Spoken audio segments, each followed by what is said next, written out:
Business with a servant's heart. Welcome to the podcast. Inspiration, motivation takes. Listen to the podcast. We're all about to talk about life.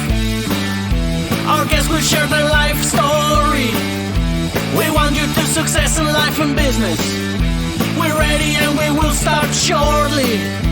We're gonna talk about life. We're going to speak on business. You're gonna shine bright. We are going to witness. Business with a servant's heart. With hosts Steve, Ramona, and Ray. Inspiration, education talks. Listen to the podcast.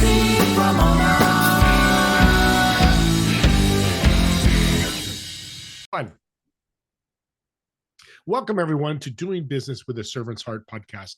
I'm your host, Steve Ramona. I am so excited to have you join us today. We dedicated this podcast to the idea of exploring a servant's heart, how you can use it in your life, in your profession, and how you approach it. You can truly make a difference in somebody's lives or a lot of people's lives. We also started this podcast to motivate you, inspire you, and educate you to be a servant's heart. And listen to my guest, and today's guest is going to blow you guys away. I spent 5 minutes. I'm already got goosebumps. What we're going to hear, learn, and be motivated by. And then the other thing, while you're listening to my incredible guest, I want you to think about how you can serve yourself and serve others today, and what impact you create today. Today is the key word. This is my lesson. I do it every day. I just served my guest today, and we should be thinking about that. What can you do to serve somebody today? And I'm so excited and proudly, I'm so excited about my sponsor and my incredible partner, Pantheon Alliance. Would you like to be part of an exclusive community of high-income, successful business owners and entrepreneurs from extremely diverse industries? Together, they're building a thought leader platform to impact and change the world. Hard to say that with my goosebumps popping on here. With that being said, if you want more information on Pantheon Alliance, just let me know. As you hear all the time in my monologue about impact and service, well, have you been through a trauma, an obstacle in your life? Did you slip and fall, roll your ankle, and have to ice for a couple of days? Well, we're going to go through with my guest trauma, obstacle that was bigger than you can think, and how you can come back the other end and be incredible like she is. Serena, I want to welcome you to the show today. Thank you. I am honored and excited to be here. Well, I loved hearing your journey about your book and how it healed you even more. But let's go back. I'm not a big background person, but your story is pretty incredible. Can you tell us a little bit about it? Yes.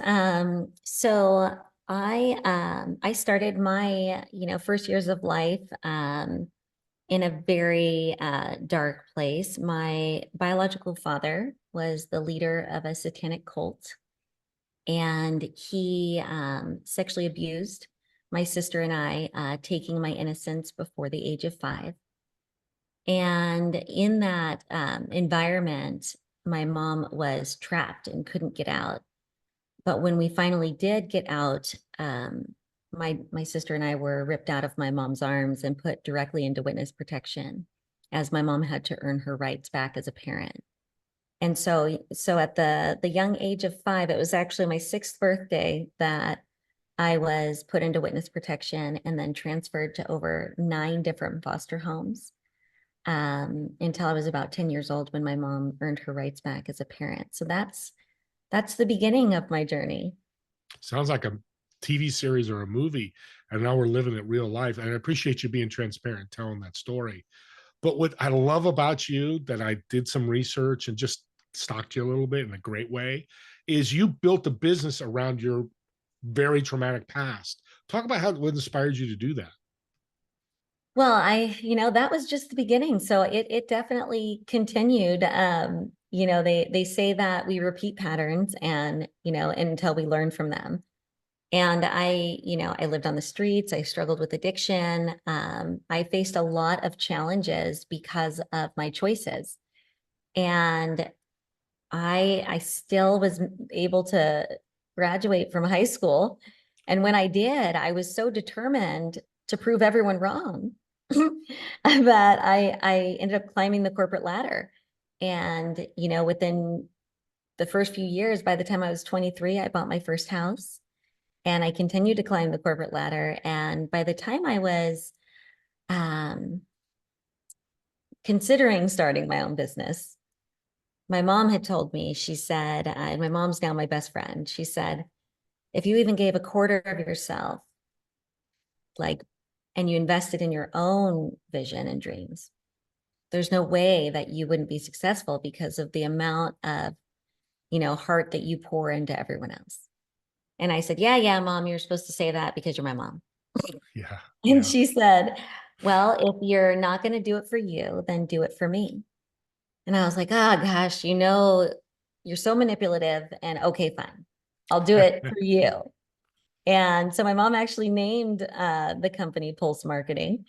And I struggled with it at first, but then I recognized that it's because we're at the heart of creative. And we too are servants at heart. One of our core values is we serve others first.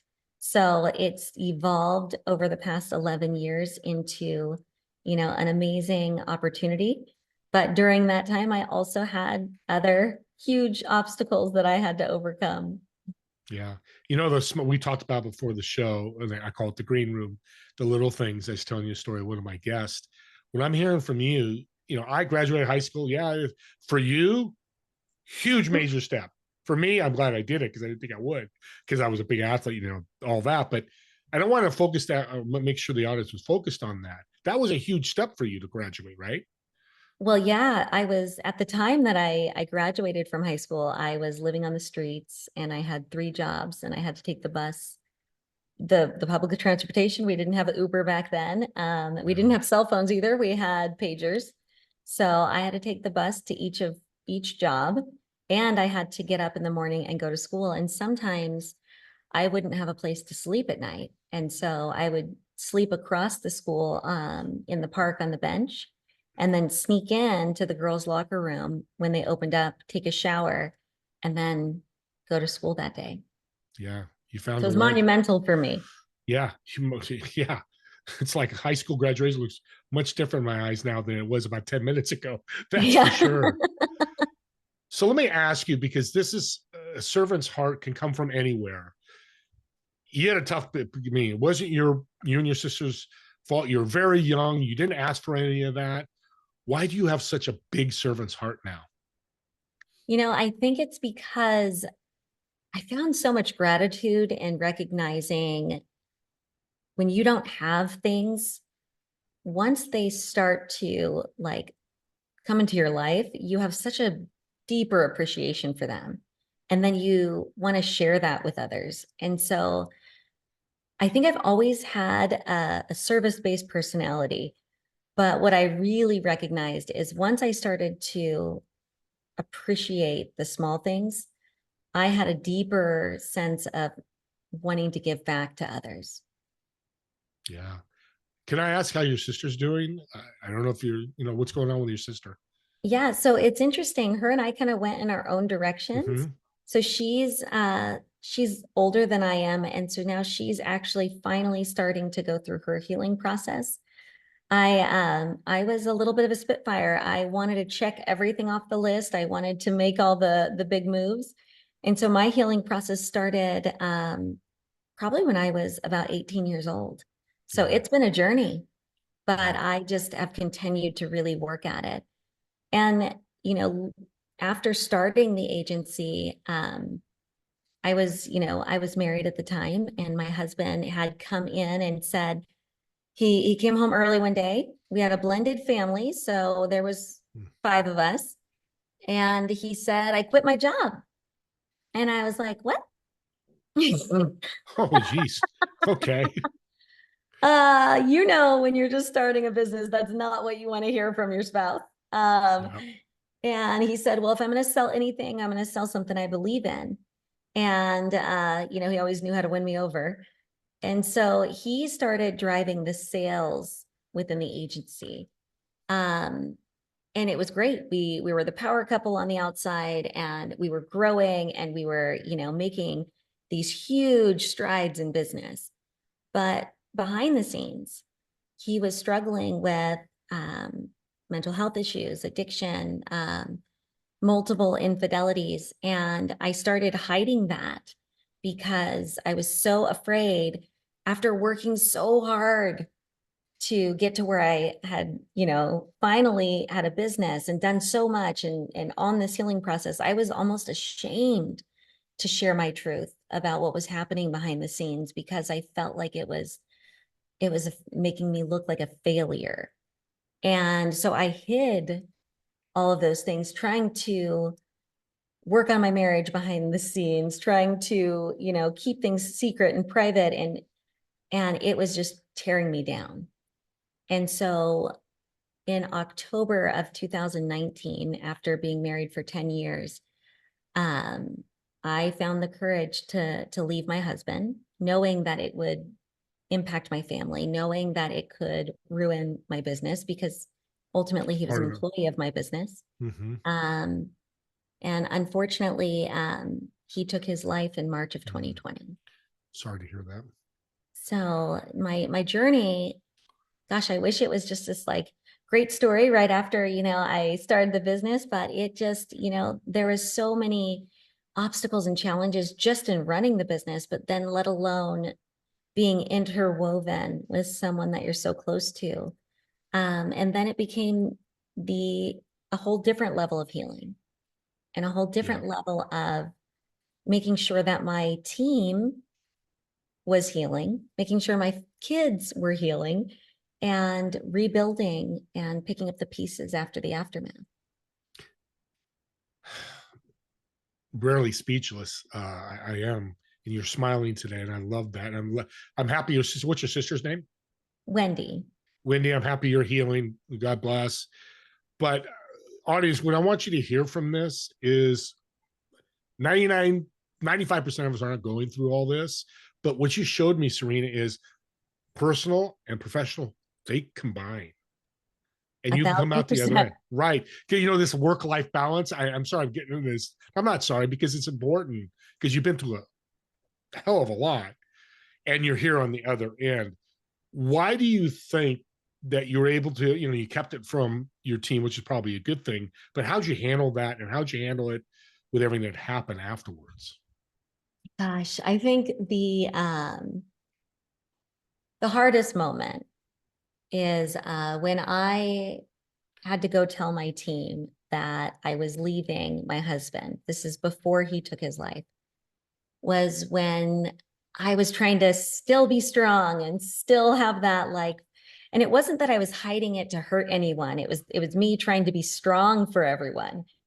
And when I broke down and was really open and honest with them, I recognized that they valued me more. They saw the human side of me, and they wanted nothing more than to wrap their arms around me and lift me up. So when my husband's suicide did happen a few months later, my team rose above me as I was still on the floor, trying to not even just pick up the pieces, but trying to, hold back my tears. And they were the ones that ran the agency while they allowed me the time I needed to heal. And so when I talk about giving back, I give with my whole heart. And those team members have been with me ever since. Jeez. And they're leading my company now.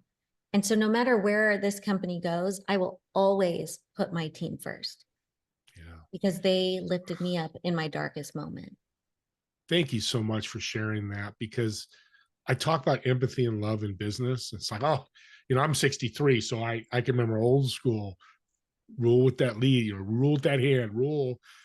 And maybe back then it worked. I don't know. I was young, so I don't know. But I think because that's a perfect result of empathy in your business, where it skyrocketed your business. People are afraid, I can't love my employees. I can't show that human side. Hell yeah, you can. I'm sorry, audience. I'm getting fired up here because I think it's missing a lot in this world and we need more of it, right? Yes. I think that there's a really good point that you said is you can't love your employees, right? But the truth is that if you select people to work with you that align with your values, and you have clear values within your business, then, and you run your business based on those values, meaning you hire and you fire based on those things, then why wouldn't you love your employees? You all carry and hold this same vision. You all carry and hold the same values. And when something goes wrong, you use those core beliefs or core values to guide them in the right direction. You're doing so much in life with these people for 8 to 10 hours a day. It would be, I mean, just in my mind, impossible not to love them. A disservice is what comes to my head to your employees and to yourself. You're hurting your business. Yeah. Because if you're not bringing on people that align with what you believe in and align with the vision, then you have the wrong people there anyways. Yeah. They could be the best engineers, the best coders, the best financial people, but they'll blow up your business one way or the other, no matter how good they are with the skill set. That skill set and value stuff. That's audience. That's $1 million tip from somebody that's been through it. I'm just going to say it that way. He's been through it. So what I'm excited about is you walked in, you came into marketing. And to me, marketing is so emotional. You've been through so much emotion in your life. How has that helped you be a better marketing agency? You know, that is so good. That's such a good question. I really do believe that in order to sell anything, you have to connect with people on that emotional level. And I work with my team to understand the behaviors of those individuals, to understand what they've been through to need this and how it's going to benefit them, instead of trying to sell. We don't want to sell anything.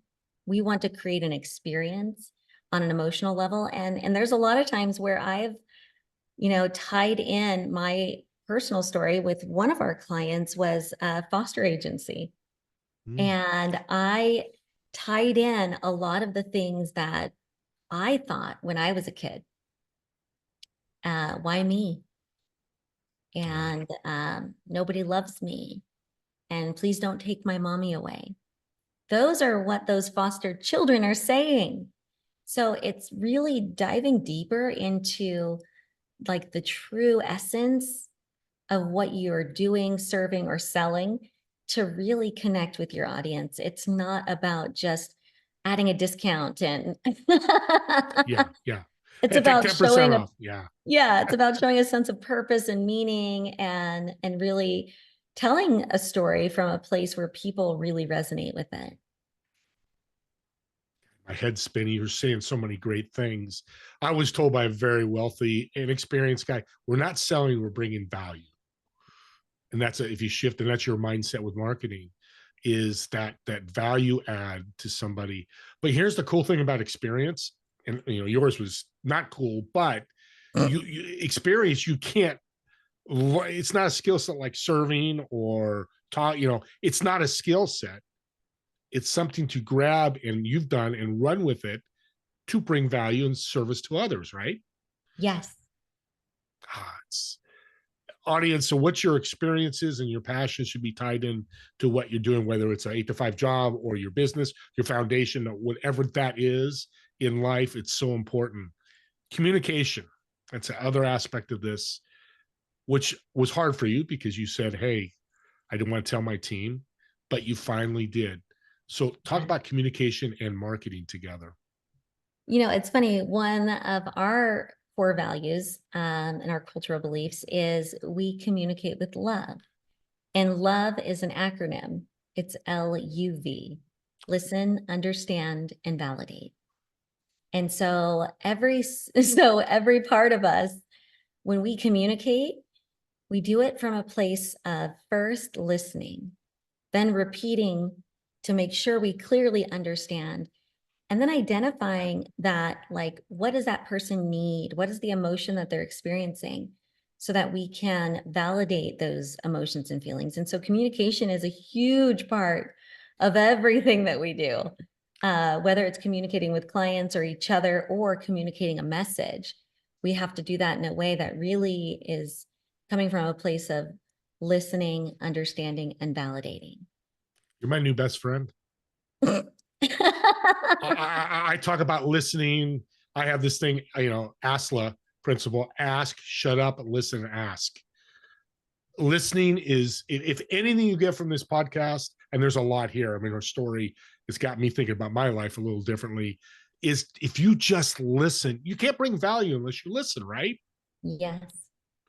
Tell me, I want to listen now. Speaking of listening, tell me a story of a client you work with and the success that happened. I would say the foster agency, that one just Okay. blows my mind. They've been a client now for 7 years. So they're not just a one-time client and gone. And what we did is now it's a nonprofit, so it's not easy to market for a nonprofit when they're struggling to pull funds together. So what we did is we did a fully produced like video for them. And I wrote the script. We casted all volunteers. So I had all these little kid volunteers that were super excited to do this until they realized what I was going to ask them to do. And that's reenact some of the scenarios from my personal story in a very obscure way, but in a way that people would get it. And we tied in the statistics that typically, 50% of foster youth will live on the streets, like things that were really powerful. And we created this amazing video. We did it with, on the seat of our pants with a bunch of volunteers. And that video has gotten over 1 million views.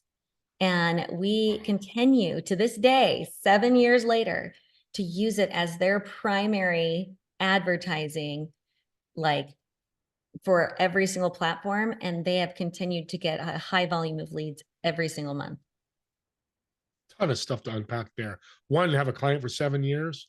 That's about 2% of businesses out there, not just marketing agencies, but across the board. You keep, I think it's 3 years. Don't quote me in the stats, audience. You can send me emails, and if you want, quote me. But I think it's like 2 to 5% keep people longer than 2 years. So that's kudos to see. One, everything you've been through. Look what you're doing now, and you're giving back, and you're being successful.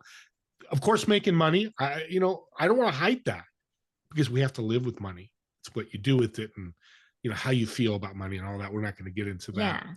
But we're coming to the end here, and one thing I want to ask to have you come back, there's a lot more I want to unpack with you.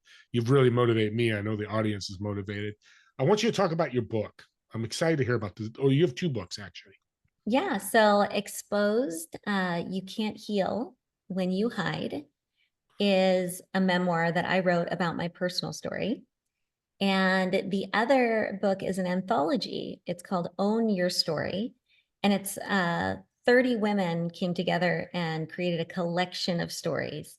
And that's one of the best sellers, is Own Your Story. But I would say it depends on what you're looking for. You can go either direction on that one. Yeah. Well, they're out there, and they obviously, the titles tell their story.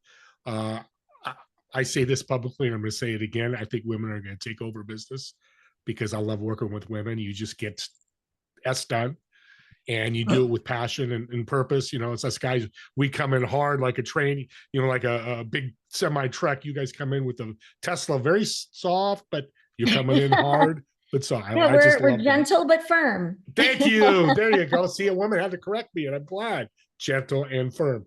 And everybody, I'm going to say this again, love, because I'm going to borrow it. Listen, understand, value. Validate. Oh, see, I'm glad I asked. So listen, understand, validate. It's so powerful. I'm going to write that down. Let's finish with a little improv. You okay to improv? Okay, yeah. So let's have some fun, because this is serious. It was supposed to be serious, and I want to thank you for being very open. So you have a reservation at a restaurant, table of 4. You're obviously going to sit in one of the chairs. Who would you invite? Who are you going to invite? Dead or alive? Why are you going to invite them? And what food would you order? Okay, how many people am I inviting again? 3 people. 3. Gosh, that's a tough one. But I would definitely say Brene Brown. I really love her to be there. And I would say Joe Dispenza, You love me. And Yeah. I would say my mom. I want my Yeah. mom to be there to be a part of it because she's been on my journey the whole way through. And then food. What were you eating? Oh, we're having sushi, definitely. Look at you. You didn't even think twice. It's sushi right now. Easy, easy. You know, it's great food to have a conversation with too. So great idea. A little piece of Yeah. sushi. Hey, I'm gonna ask you a question. And I'm gonna say this. I, I'm getting emotional here because I want you, the audience, you to hear this. Did she see who she brought to her table? She could have picked anybody, but her mom, who caused so much harm. If that's the wrong word, I apologize, but so much trauma in her life, that's probably a better word, and her sister, but it's come full circle with forgiveness in your best friends. I Yes. had to say that because that's so powerful. So powerful. Yeah. I always say forgiveness is for you, but forgiveness does not mean tolerance. Well said. I love that. I challenge that all the time. Like, you know, I want to have that servant's heart. Am I supposed to forgive her? No. A servant's heart says no. Toxic people, remove them from your life at an arm's distance, I was told. Yes. And I just said in my last podcast, what you think about me is none of my business. Such a great phrase I live by. So I want to share I that. love that phrase. Yeah, isn't it great? It just hits the point so well. So I know people are listening, they're probably tearing up like I am and getting emotional, but want to reach out, maybe a family member, a friend, or somebody they want to talk about. How can they find you and support you? You know, the easiest way is you can go to my author website at serenamaston.com. Beautiful. And get the books, one or two, take a look at them, and they can get them on Amazon, I would They can assume. get them on Amazon, or if they go to serenamaston.com, it'll lead them directly to Amazon. See, smart ladies are simple ladies. They make it very, very easy. So thank you. And thank once again for, taking the time with me and being on my podcast. You're absolutely a true blessing. Thank you for having me. I am honored, and I You bet. appreciate you taking the time for me and giving me the gift of your time. So thank Amen. you. I appreciate that. And audience, I talk about subscribing to the YouTube channel. This is going to have more impact than when I say it in the past, because seriously, if you have somebody dealing with trauma, anything, possible die by suicide, it's anything like that you feel they need to listen to something, this is the show for them to listen to. And that's the power of a podcast, is you can take that YouTube link and go, hey, XYZ person, I love you. Let's listen to this together. Or can you listen to this 20 minutes is all, and listen to her story?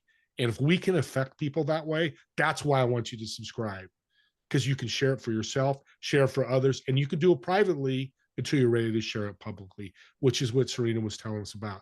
So go ahead and do that. Use the power of the podcast to help others. As I said at the beginning, let's make a difference in the world. And in your world, this podcast could be the difference.